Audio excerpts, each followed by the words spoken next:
Acts 25.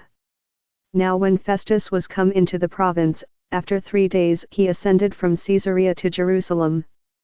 Then the high priest and the chief of the Jews informed him against Paul, and besought him, and desired favor against him, that he would send for him to Jerusalem, laying wait in the way to kill him. But Festus answered, that Paul should be kept at Caesarea, and that he himself would depart shortly thither. Let them therefore, said he, which among you are able, go down with me, and accuse this man, if there be any wickedness in him. And when he had tarried among them more than 10 days, he went down unto Caesarea, and the next day sitting on the judgment seat commanded Paul to be brought. And when he was come, the Jews which came down from Jerusalem stood round about, and laid many and grievous complaints against Paul, which they could not prove. While he answered for himself, neither against the law of the Jews, neither against the temple, nor yet against Caesar, have I offended anything at all. But Festus, willing to do the Jews a pleasure, answered Paul, and said, Wilt thou go up to Jerusalem, and there be judged of these things before me? Then said Paul, I stand at Caesar's judgment seat, where I ought to be judged. To the Jews have I done no wrong, as thou very well knowest.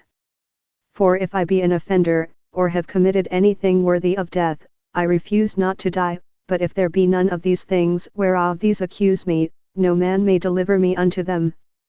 I appeal unto Caesar. Then Festus, when he had conferred with the council, answered, Hast thou appealed unto Caesar? Unto Caesar shalt thou go. And after certain days King Agrippa and Bernice came unto Caesarea to salute Festus.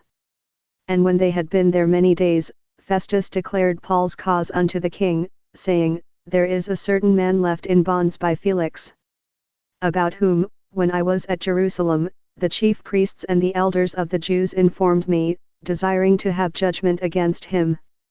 To whom I answered, It is not the manner of the Romans to deliver any man to die, before that he which is accused have the accusers face to face, and have license to answer for himself concerning the crime laid against him. Therefore, when they were come hither, without any delay on the morrow I sat on the judgment seat, and commanded the man to be brought forth. Against whom when the accusers stood up, they brought none accusation of such things as I supposed, but had certain questions against him of their own superstition, and of one Jesus, which was dead, whom Paul affirmed to be alive. And because I doubted of such manner of questions, I asked him whether he would go to Jerusalem, and there be judged of these matters. But when Paul had appealed to be reserved unto the hearing of Augustus, I commanded him to be kept till I might send him to Caesar. Then Agrippa said unto Festus, I would also hear the man myself. To-morrow, said he, thou shalt hear him. And on the morrow, when Agrippa was come, and Bernice, with great pomp, and was entered into the place of hearing, with the chief captains, and principal men of the city, at Festus' commandment Paul was brought forth. And Festus said, King Agrippa, and all men which are here present with us, ye see this man, about whom all the multitude of the Jews have dealt with me, both at Jerusalem, and also here, crying that he ought not to live any longer.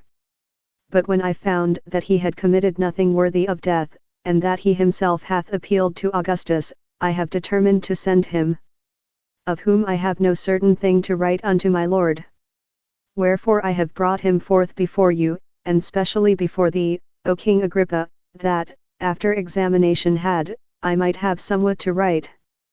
For it seemeth to me unreasonable to send a prisoner, and not withal to signify the crimes laid against him.